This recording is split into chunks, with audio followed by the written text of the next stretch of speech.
Hello friends, James Stevenson back with another episode of Who's Hating Hard on Tesla Today? I'm joined by my alert co-host Loki, who is up in bed and active at the moment, doing Loki things. You're a good boy, Loki. Yes. He's looking around, taking stock of the room.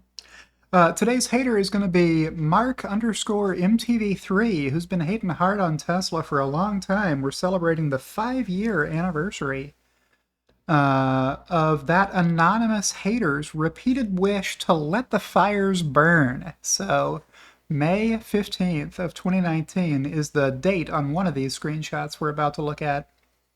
He believed the game was winding down due to signs of death. I actually did warn him prior to these screenshots we're about to see.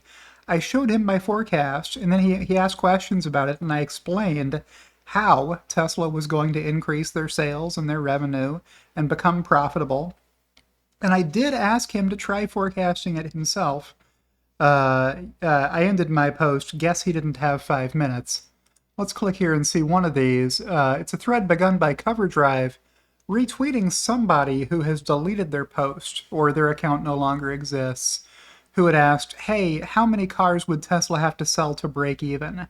So Cover Drive here was just answering the question, hey, in Q1, Tesla only sold 63,000 cars. They would have to sell more like 100,000 cars in order to break even. But Cover Drive, crucially, did not believe Tesla could sell more than 100,000 cars per quarter. He thought that was way more demand than was left in Tesla's backlog before demand was going to fall off a cliff, and Tesla would have decreasing deliveries every quarter after that until they filed for bankruptcy. The reply here from Justin was, caveat break even while holding services/other static. So more sales questions, more deliveries, more supercharger lines, more warranty claims, more support phone calls, more parts orders, but flat service/other. So this is just the concept of fixed versus variable cost.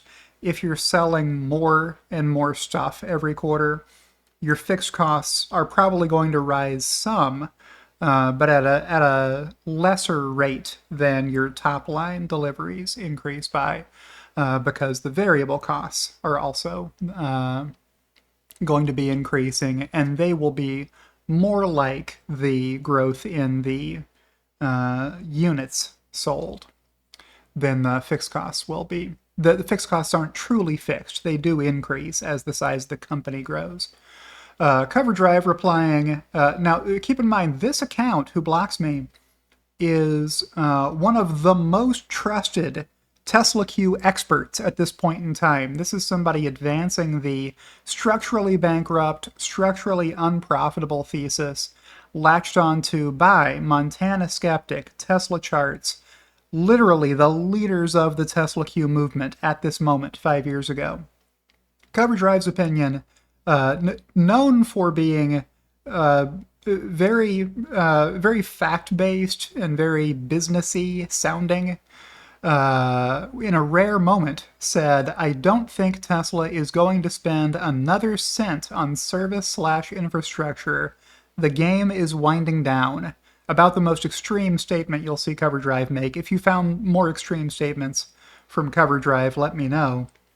And the reply here from Mark was, let the fires burn, which I'll advance to the next screenshot to show you was the same reply he had for this tweet from Mike Flores, who I haven't seen in a long time, but was a Tesla Q member at the time.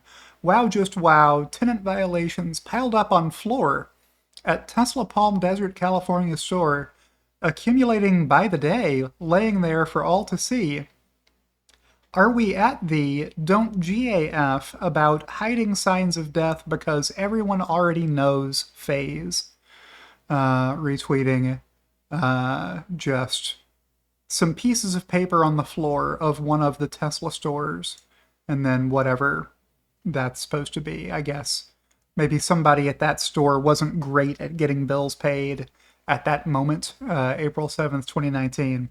So Mark MTV3, literally the same person that you see hating hard on Tesla today, was hating hard on Tesla 5 years ago when, let me bring up the stock chart, when the stock was trading for about $14. So in May, let me do this and then back to this again to get this to clear. There's May. May 13th of 2019, I hope you can see that on the chart. Tesla opened at $15.47 and closed at $14.07, split adjusted. And I know I say that a lot. This chart makes it very clear that there was a 5-for-1 split in August of 2020, and there was a 3-for-1 split August 25th of 2022. You have to multiply those by each other. 3 times 5 equals 15 to get the amount that you would have to multiply this $14 by to get to the amount that it was trading at the time. Always dangerous to do math live, but 30 times 7 would be $210 at the time is what the stock price said. And then by June 3rd of 2019, it got to its lowest point with an open at $12.37. Goodness. And a low of $11.80 that day. So you could have got Tesla shares for less than $12 per share, split adjusted, just a month after that screenshot we just saw from Mark MTV3, who was betting against Tesla at the time and their $30 billion market cap, saying Tesla was grossly overvalued back then and was definitely going to fall in value from there on out.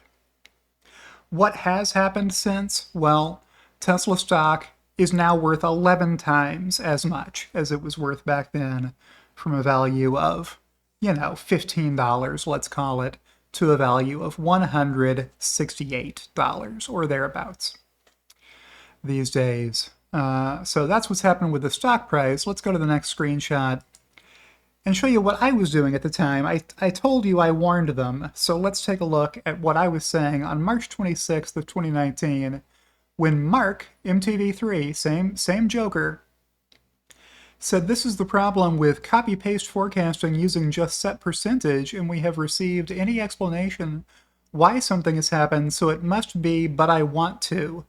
As though, friends, you know me better than to think that I'm using copy-paste forecasts of just a set percentage. I think about my forecasts a little more than that. Now, did Tesla hit all of my numbers? No, they didn't. But did they go up?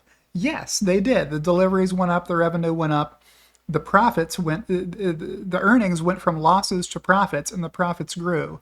All that stuff that I had forecast happened, just with different numbers than I had forecast, right? I said, please read the replies before posting, Mark. Model 3 is not currently available via lease. I expect that to be offered as an option soon if Tesla relieves enough production constraint from Fremont to want to pull another demand lever.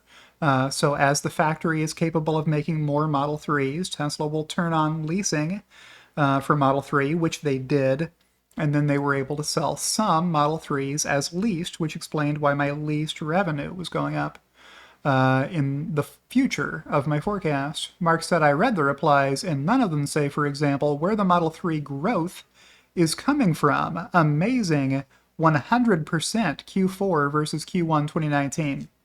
Now, I don't have it right in front of me, but the Model 3 sales were up a lot from Q1 of 2019 to Q4 of 2019. It might have been 100% higher as I was forecasting it, but I bet it was something, reasonably close to that forecast.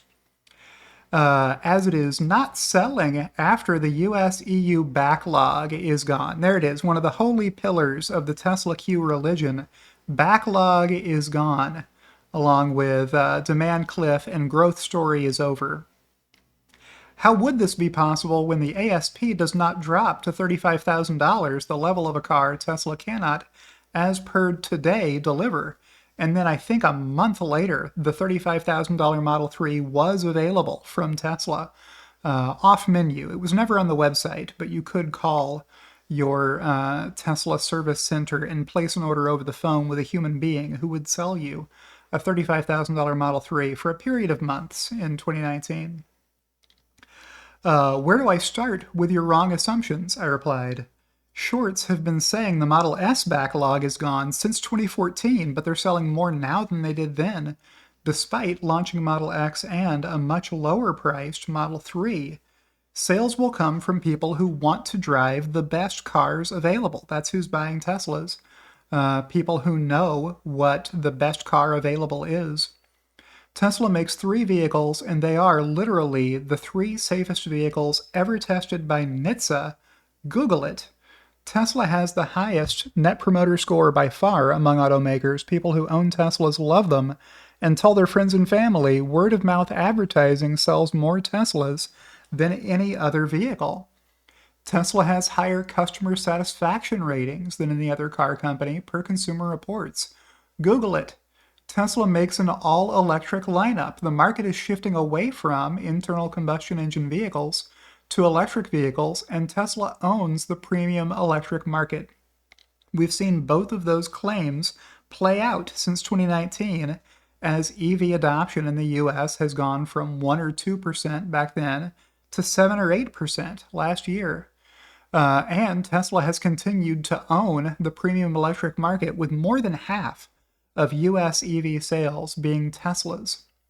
Tesla is the only automaker with a worldwide network of quick chargers for long-distance travel, and that network is getting faster now, with V3 superchargers capable of charging a Model 3 from 20% to 80% in 15 minutes. I'm just rattling off all the reasons why Tesla sales are going to grow in the future for the edification of Mark and John Engel and the Tesla Q podcast. And what do they say? Now I have to conclude that you don't have any idea. Then we will check your dream calculations every quarter. I am really sorry that there was nothing behind the nice presentation, is what Mark thought. After I told him, I warned him what was going to happen, and then it played out. John Engel jumped in to say, hey, at least he seems to have put more thought and effort, however misguided, into his Wii financial model than Elon put into the joke Model Y prototype. So here's John Engel going on the record saying the Model Y will not sell.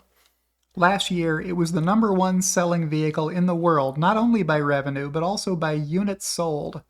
John Engel here saying it was a joke upon being revealed. I asked, by the way, have you 4 created your own better forecasts? If so, could you please share them? Or do you just have Post-it notes with Q2BK scrawled across?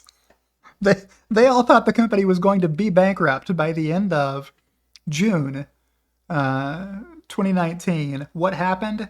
The stock price bottomed in June 2019, and it's been higher every single month since, far, far higher.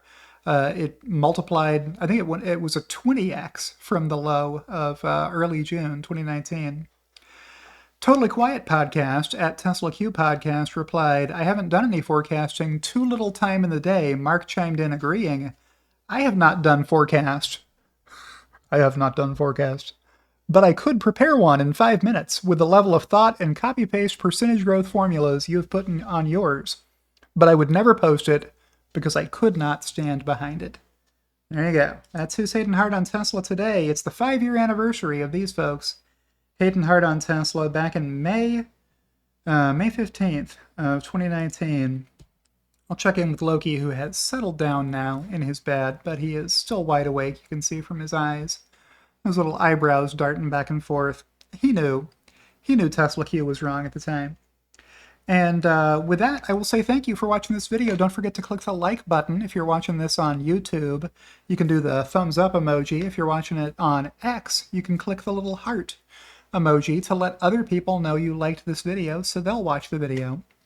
Make sure you are subscribed. Thank you to everybody who supports me, especially my executive producers, Kathy Kitchler and Rebellionaire.com. And I'll see you in the next one.